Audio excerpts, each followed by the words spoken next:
So ito yung sunod, mga kababayan. Ano yung sunod, Kent? Eto na, mga kababayan.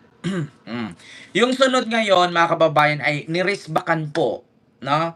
Nirisbakan po ni Raffy Tulfo itong mga tirada ni Cayetano, mga kababayan. Rumisbak si Idol Raffy. Sabi nila, Idol Raffy daw. So, pakinggan natin, mga kababayan, kasi sabi kasi ni Cayetano, mga kababayan, na ang Senado daw ngayon ay nahahati sa dalawa. Merong Senado nila at merong Senado ng Malacanang. O Senado na sunod-sunuran ng Malacanang, dididiktahan ng Malacanang.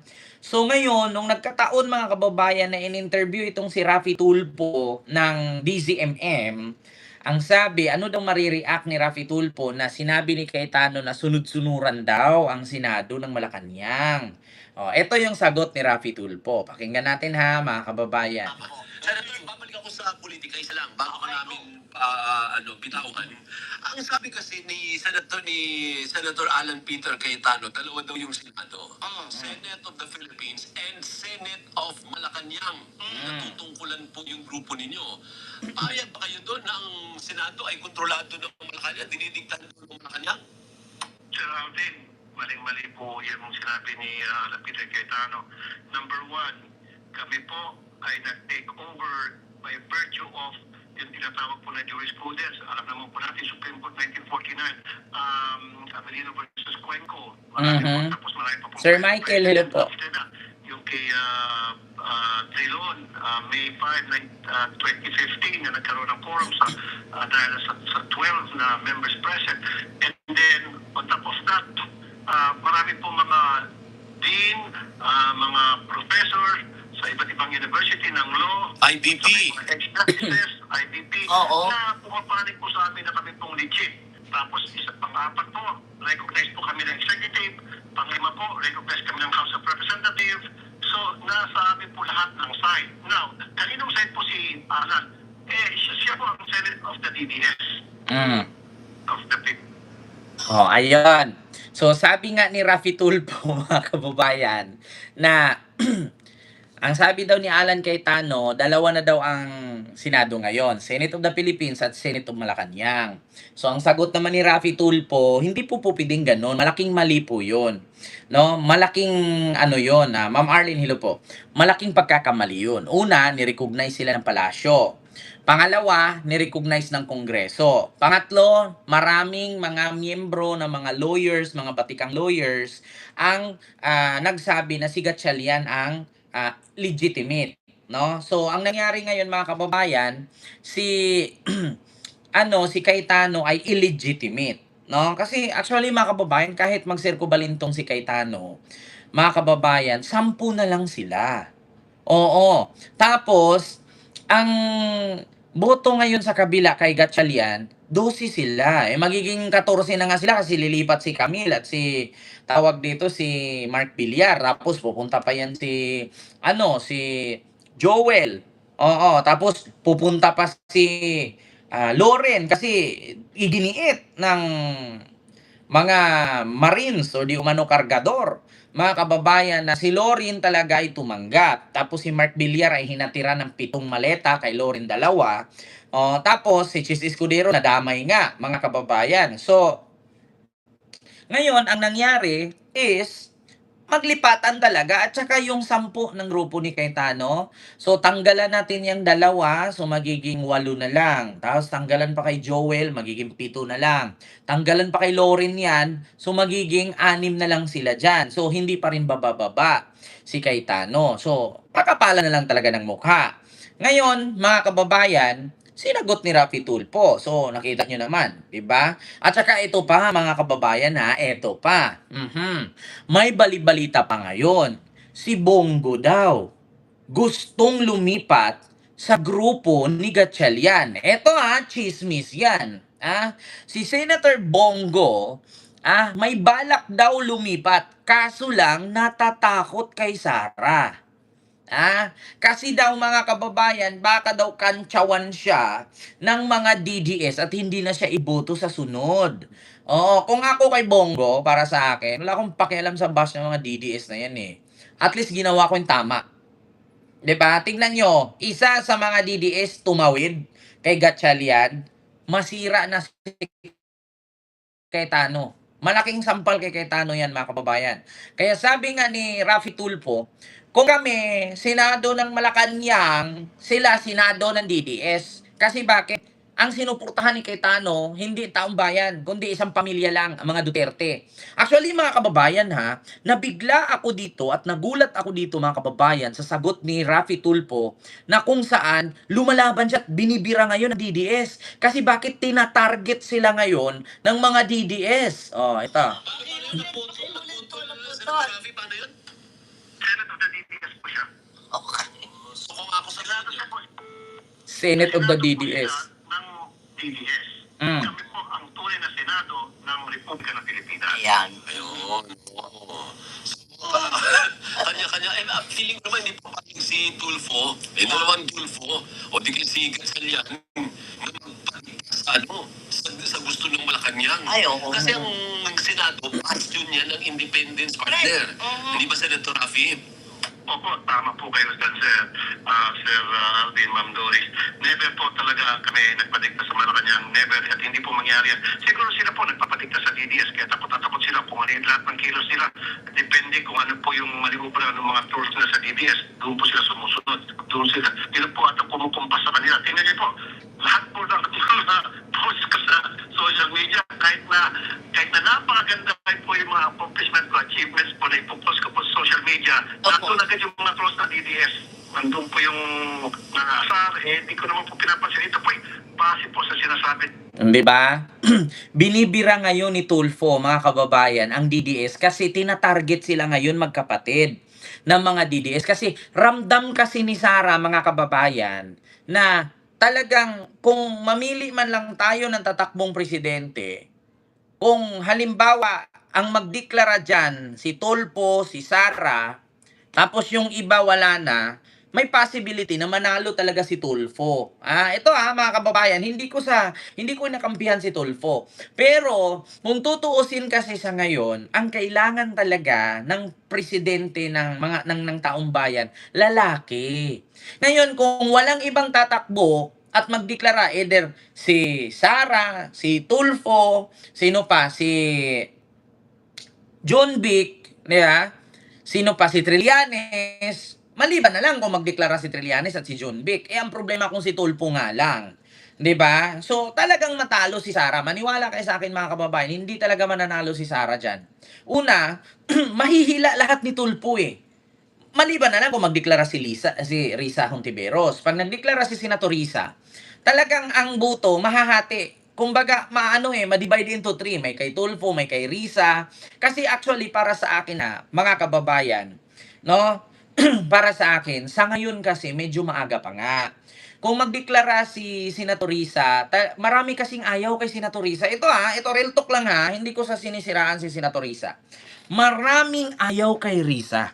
Sa totoo lang, maraming ayaw. Ako na mismo nagsabi, hindi, isa lang ako pero based sa aking mga napapanood at sa comment section ng mga nanonood sa akin, marami talagang ayaw kay Risa. kung si Risa lang din naman daw ang tatakbo, dapat si Trillanes na lang. Yun ang sabi nila Yun ang sabi ng tao. Kaya sa totoo lang, kung naalala ninyo sa nakaraang linggo, 2 linggo na kalipas na survey, mga kababayan, pumantay na si Tulfo. Humabol kay Sara. Nagtay sila eh. 'Di ba? Nagtay kasi sila, mga kababayan. Ngayon, habang nagtatay sila, kaya ngayon ang target ng mga DDS si Tulfo. Kaya kung napansin niyo daw, lahat ng post ni Tulfo na maganda, binibira ng DDS. Wala naman siyang ginawa. Ngayon, nung binanatan ni Tulfo si Cayetano na pumasok siya or else duwag siya, nagribat si Cayetano, sabi niya, kung hindi lang kayo mga Tulfo, pinatulpo ko na kayo eh. Sabi nga, pero dinaan niya sa joke. Na which is, sabi naman ni Raffy Tulfo kanina lang, imbis na tawag dito, nagagalit siya kay Cayetano, naaawa siya. 'di ba? Naaawa siya. Kaya sa totoo lang mga kababayan, ang para sa akin, ang para sa akin talaga, kaya tina-target ngayon ng mga DDS si Tulfo kasi si Tulfo po ang mabigat na kalaban, 'no, ni Sara. Kasi pagdating kasi mga kababayan, pagdating kay Mama Leni, dideklara na po ni Mama Leni Robredo, ayaw talaga niya. Tanggapin na po natin mga kababayan, ayaw ni Leni Robredo. Magpo-focus muna siya sa Naga kasi marami at malaki pa po ang kailangang i-improve ng Naga. Ngayon, sa ngayon wala pa namang sinabi si Senator Risa na magdeklara siya. So, floating pa si Senator Risa ngayon. Si Tulfo kasi, mga kababayan, hindi naman siya nag-declare, hindi naman siya nagsabi, pero pumapantay kasi siya. Sa totoo lang mga kababayan, pumapantay si Tulfo kay Sara. Kaya ang sabi ngayon ni Tulfo, si Cayetano, hindi siya Senado ng bayan. Senado siya ng mga DDS. Kasi bakit? Sa isang pamilya lang siya nagsiservisyo, hindi sa taong bayan. Continue. Sabi ng aking mga taga-cons, kasi ako po, hindi naman ako nagbabasa na at nanonood sa social media dahil alam ko naman po mangyari. Puro ng mga pang-asa dyan. So sinasabi po sa akin ng Sir, sabi, lahat ng post natin, puro na lang kantsaw at puro mga kabastusan at basura. Sabi ko, ano decision nyo? Wala sir, wag mo na lang panoorin, wag mo lang basahin. So, ano na nangyari? Dead Mackerels na lang. Dead Opo, kasi Mackerels. may mukhang may campaign sa laban sa inyo ang mga DDS Bakit ka mo? Unfollow. Bakit ka mo? Unfollow yung mga Tulfo. Ay, kung ano reaction ni Senator Jack. Oo. Hindi lang po ako, pati si Erwin, pati lahat po kami na 11, talagang tinitira ngayon po ng DDS. Lahat po ng kumukontra doon sa site ng grupo ni Alan Peter, binabanata talaga tayo. Alam niyo naman po yung troll siguro, di po ba? At hindi po ako galit sa mga troll ha, totoo po yan from my heart. Hindi po ako galit sa mga troll dahil naghahanap buhay lamang po sila. Kasi nga po, kung tinanggal mo sa kanila yung pagiging troll, ano pa po ipapakain nila sa kanilang pamilya? Tama! Pagbabayad sa kanilang rent at bills. So, trabaho lamang, walang personalan. So, I don't have anything against them, truly. Opo, Kasi opo. naghanap buhay lang sila. Sir, hindi kaya ang dahilan? Kaya hanap buhay na baluktot, pero okay na lagyan sa magnakaw. Ayun, tama. Diba? Tama. Hindi galit si Tulfo sa mga trolls. Kasi nga daw, kung doon kumikita ang mga trolls ni Sara, malay natin wala naman daw kasing ibang hanap buhay at syempre yung pambayad nila sa kuryente, sa internet, 'di ba? Sa rental na sa bahay, yung pinapakain sa kanilang pamilya. So, trabaho lang, walang personalan. 'Yun ang sabi ni Tulfo. Pero sa totoo lang mga kababayan, hindi ako kasi si Tulfo hindi naman siya tumatakbong presidente, hindi naman siya nagsabi. Pero kung tutuusin kung kay Sara lang, si Sara lang at si Tulfo ang madlaban, kung hanapan mo ng achievement, maraming achievement si Tulfo. Sa programa niya marami, oo, pero hindi ko lang alam kung bakit walang nakukulong. Sorry marami po siyang tinulungan ng mga kababaihan. Marami po siyang sinerbisyuhan sa kanyang programa sa TV, sa YouTube. Pero taka ko lang, wala naman atang nakukulong. 'Di ba? Daming kinasuhan, no? Hanggang ngayon wala pa mang nakukulong sa mga kinasuhan. Joke lang which is yun yung napapansin ko. Pero mga kababayan, pagdating kasi kay Sara, wala. Sige, kung may mga DDS nanood sa akin ngayon, mag-comment nga kayo kung ano achievement ni Sara. Isa lang. Yung pinaka number 1 achievement niya, isa lang. I-compare natin kay Tulfo. Ano po ba achievement ni Sara? Isa lang, yung napapakinabangan ng sambayan ng Pilipino.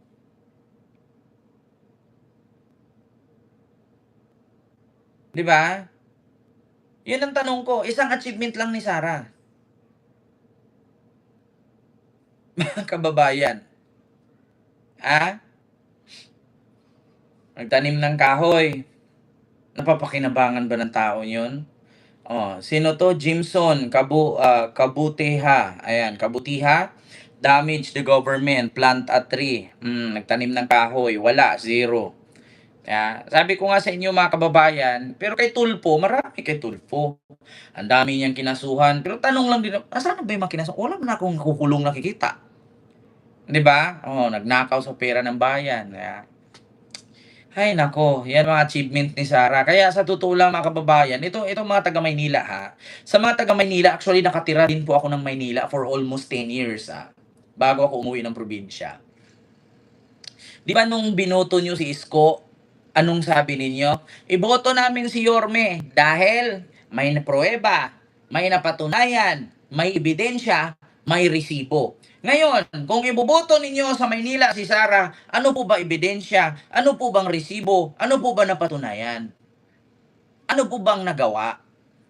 Kasi 'di ba, kaya nyo nga pinalitan si Hani si Hani Lacuna, 'di ba? 'Di ba? Oh, sa mga taga Maynila, 'di ba maraming DDS diyan? Mga taga Maynila, oh, lalong-lalo sa Divisoria, puro mga taga Mindanao 'yan na nagtitinda ng mga tempered glass. Halos diyan puro taga Mindanao na sa Divisoria eh. Oh, tanong ko sa inyo, 'di ba bago niyo binoto si Isko, gusto niyo palitan si Lacuna kasi walang ginawa? Oh, ngayon, kung iboboto niyo si Sara para maging presidente, ano bang nagawa niya? Ano bang resibo niya? 'Di ba? Ito just try to think of it, mga DDS. Lagi niyong isipin. Huwag na po tayong maging tanga.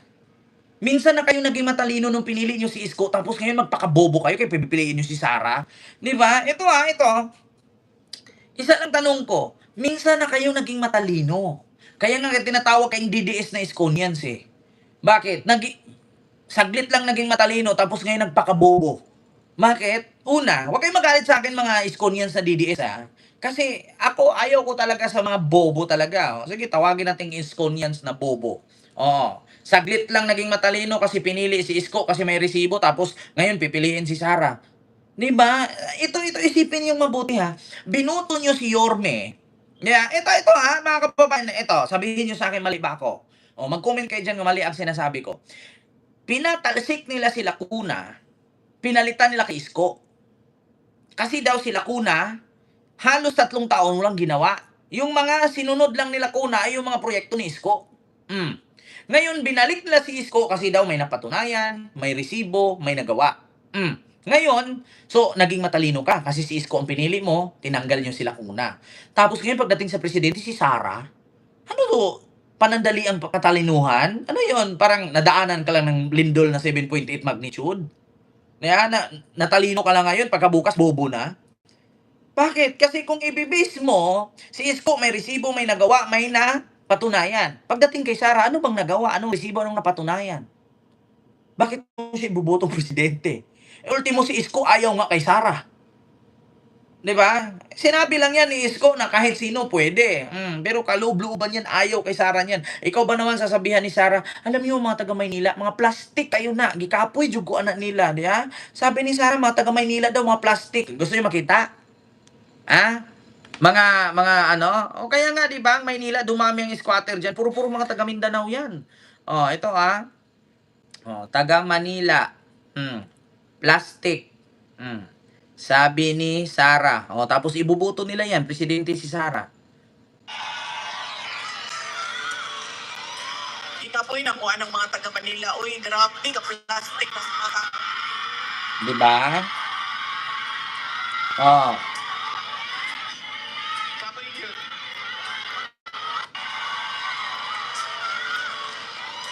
Ikapoy na mo anong mga taga Manila. Uy, grabe ka plastic na mga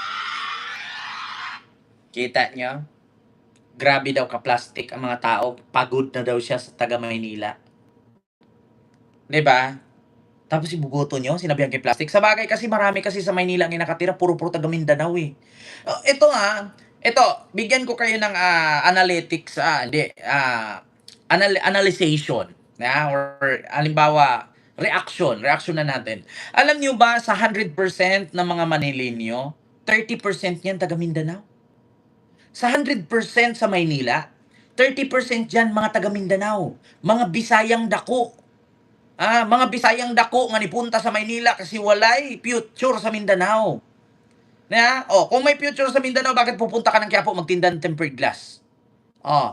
Kung may future sa Mindanao, bakit pupunta ka ng Maynila, mangupahan ka doon ng pakamahal na bahay tapos magtrabaho ka lang sa SM? Magtrabaho sa Jollibee, magtrabaho sa Chowking at sa McDo. Sige nga, kung may future sa Mindanao. Yun ang katotohanan. Kaya kayo mga taga Mindanao na iboto si Sara, huwag natin magtatanga-tangahan. Pumunta kayo ng Maynila kasi walang future sa Mindanao. Yun ang katotohanan. Kung may future sa Mindanao, ba't napadpad ka ng Maynila at nangupahan ka ng mahal-mahal na bahay? 10,000, 5,000, 6,000 ang pinakamura. Una, kung ikaw lang mag-isa, 5,000 okay na. Pero kung dalawa, tatlo kayo, walang bahay na yung 5,000, bahay ng kalapati yun. Yun ang totoo. Mm. Ay, Diyos ko.